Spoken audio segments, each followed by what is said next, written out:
In this discussion video, we will do an example in which we prove an inequality, and this will involve a use of the mean value theorem. This is problem number 9 from worksheet 9, and I want to show sine of x is less than x if 0 is less than x is less than 2 pi. So I want to do this rigorously, so I can't do something like just draw the graph of each function and say like, oh yeah, the graph of x is greater than the graph of sine of x. Okay, so it's important to keep that in mind. I want to first give you 5 minutes to try this question. 4, 3, 2, 1, pause it and try it for 5 minutes. With this question especially, we're sort of upping the difficulty level, so don't be surprised if you're stuck and not really sure what to do. In that case, I want you to try something.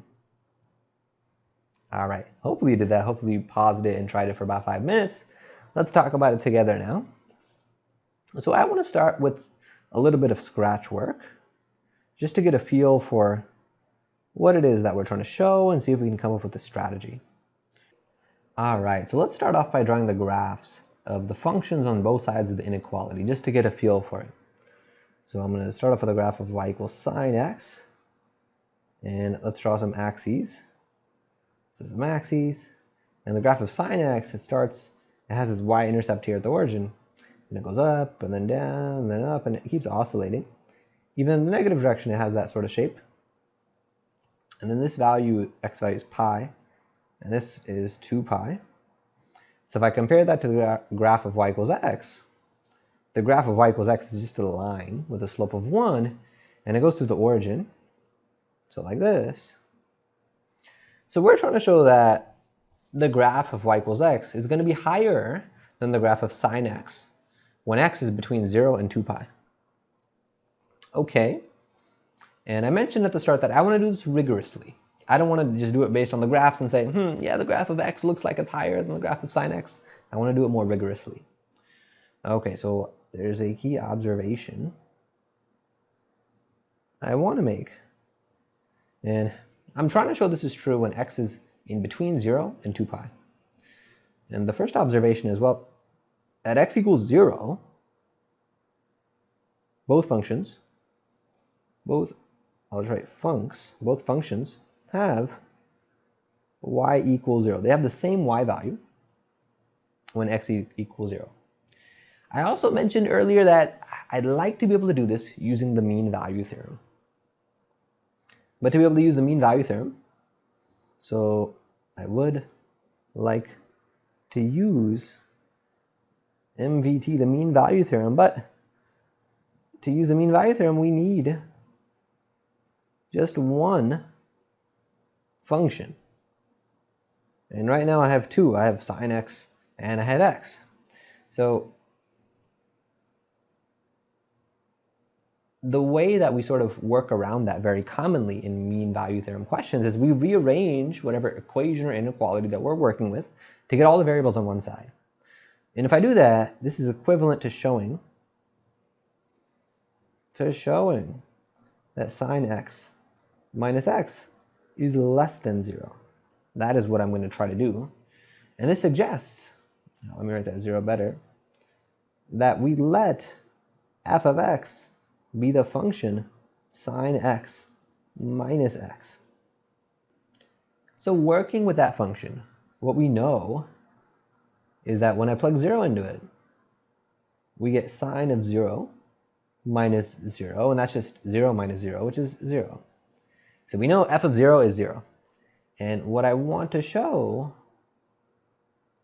what we want to show is that f of x is going to be less than 0 if 0 is less than x is less than 2 pi.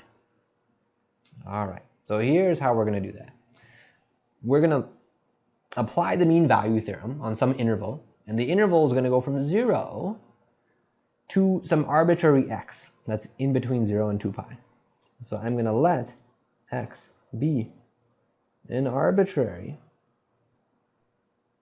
number in the interval from 0 to 2 pi.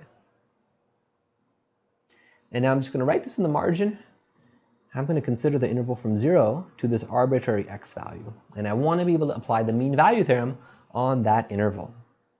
Okay, so I'm going to give you an opportunity to pause it and see if you can make some progress for about 5 minutes. So you'll need to do things like check to make sure the conditions for mean value theorem are satisfied, and then apply the mean value theorem and see what it gets you. 4, 3, 2, 1, pause it, try it for another 5 minutes. All right, let's go ahead and talk about it together now. So I want to start by checking the conditions for MVT. So let's check the conditions for the mean value theorem. And our function here was sine x minus x. And that function f of x is definitely differentiable and continuous everywhere. So that's definitely going to satisfy the conditions I need for mean value theorem, because for mean value theorem, I'm going to need it to be continuous on this closed interval, and I'll need it to be differentiable on the open interval from 0 to x. But because it's differentiable and continuous everywhere, that is automatically guaranteeing both of those. Okay, so it's differentiable and continuous everywhere, so we can apply MVT to our interval from 0 to x. All right, doing that, we would say, oh well, by the mean value theorem, there is a number c that's in the open interval from 0 to x, so it's in between 0 and x, such that, and now I state the conclusion, that f prime of c, the derivative at that c, is got to be equal to the slope of the secant line, and that is f of x minus f of 0 over x minus 0. Okay, so for f prime of c, I'm going to need to take the derivative of my function and then plug c into it, because I know my function. F of x was just sine x minus x. I can take the derivative of that. The derivative of this would be cosine x minus 1. Okay, so that means f prime of c is cosine of c minus 1. And on the right-hand side, f of x was this function, sine x minus x. And then I'm going to get minus f of 0. And we've already worked out f of 0 before. If I plug 0 into my function, I just get 0. So we have this all over that x on the denominator. Okay, so I'm going to highlight some stuff. Here's our f of x. This is our function, and I've plugged it in here. Remember what it was that we wanted to show.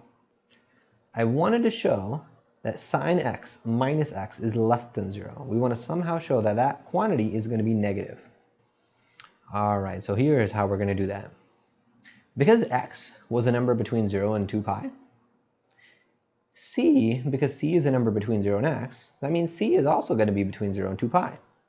So since c, let me write it like this, since 0 is less than c is less than 2 pi, the angle that we're plugging into cosine is between 0 and 2 pi. That means cosine of c is less than 1. The only way cosine could be equal to 1 is if that angle is something like 0 or 2 pi or a multiple of them. That's not going to happen because c is between 0 and 2 pi. It's not allowed to be equal to either of them. Okay, so cosine of c is less than 1. That means cosine of c minus 1 will be less than 0. Or let me just say it is going to be negative. Okay, so that is going to be negative. So if I take this inequality and I multiply both sides by this x on the denominator, we get sine x minus x will be equal to, sorry, did I say inequality? I just meant equation. I multiply both sides of this equation by the x. This is going to be equal to cosine of c minus 1 times that x. And now we know cosine of c minus 1, this is some negative number. And x, we said what x was earlier. It was an arbitrary number in the interval from 0 to 2 pi. So that is a positive number. So x is positive. And a negative number times a positive number is going to be negative. This is going to be a negative number. All right, so what we've just shown is sine x minus x is negative. Thus, sine x minus x, another way to say that is this is less than 0, and that is what we wanted to show. This is the case if, remember, x is in between 0 and 2 pi. All right, and that completes the proof. Because in the problem we said x was an arbitrary number between 0 and 2 pi, we could do this argument for any such number x, and that makes what we've obtained, this inequality, true for all values of x between 0 and 2 pi. So we're done with the proof. I'm going to put this rectangle and shade it in, sorry, square and shade it in to indicate I am done with the proof.